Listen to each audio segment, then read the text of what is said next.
दोस्तों, क्या आपने कभी गुटखा बनते देखा है? और क्या सच में गुटखा में कांच का मिश्रण भी मिलाया जाता है? और किस जगह बनती है आपको पता है? तो दोस्तों, इसको बनाने के लिए सबसे पहले इस्तेमाल किया जाता है सुपारी का। और सुपारी हमें मिलती है इस पौधे से, जो कि आप अभी देख रहे हैं। जी हाँ, यहाँ पर सुपारी की खेती की जाती है। इन छोटे छोटे पेड़ों पर सुपारी के फल लगते हैं और जब तक ये फल पक नहीं जाते तब तक इन्हें अच्छे से पाला पोसा जाता है। जब ये सुपारी का पौधा अच्छे से बड़ा हो जाता है, इसके फल को पौधे से अलग कर लिया जाता है। इसको भी अलग करने का प्रोसेस ठीक वैसा ही होता है। इसको आप पीट कर पेड़ से अलग किया जाता है।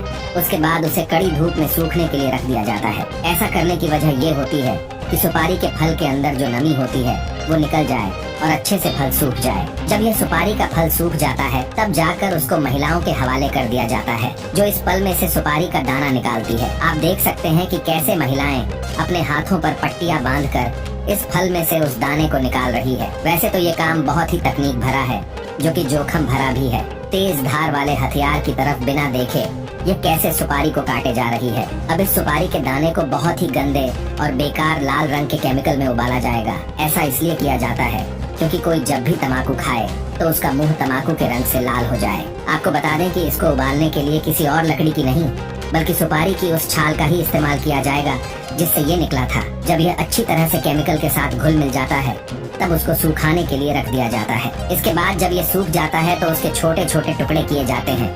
अब ये सुपारी तो तैयार हो गई है, मगर अब बारी है उसमें मिलाए जाने वाले तंबाकू की। तंबाकू को शुरू में बाहरी फ्रेम में उगाया जाता है, जिसे सिगबेड कहा जाता है। गर्म इलाकों में यह फ्रेम गीली घास या एक कपास की चादर से ढके होते हैं। 8 से 10 सप्ताह के बाद जब तंबाकू के पेड़ लगभग 10 इंच के हो जाते हैं तो इन्हें खेतों में शिफ्ट कर दिया जाता है। जैसे जैसे पौधे बढ़ते हैं उनके ऊपर का भाग काट दिया जाता है ताकि पत्तियां अच्छे से बड़ी हो जाए। इस प्रक्रिया को टोपिंग कहा जाता है। 90 से 120 दिन के बाद तंबाकू के पौधे कटाई के लायक हो जाते हैं। इसके बाद इन पत्तियों को फैक्ट्री में शिफ्ट किया जाता है, जहां पर इन्हें सुखाया जाता है, जिसको करने के लिए कृत्रिम गर्मी यानी कि आर्टिफिशियल हीट का इस्तेमाल किया जाता है। जब यह भूरे रंग की हो जाती है तो इन्हें अलग करके छोटे छोटे टुकड़ों में बांट दिया जाता है, जिससे ये असली तंबाकू के रूप में आ जाती है। और तंबाकू के अंदर कांच डाला जाता है। उसको डालने के लिए कांच की बोतल को मशीन के अंदर डाला जाता है और फिर मशीन उसको इतना बारीक पीस देती है कि ये एक पाउडर बन जाता है।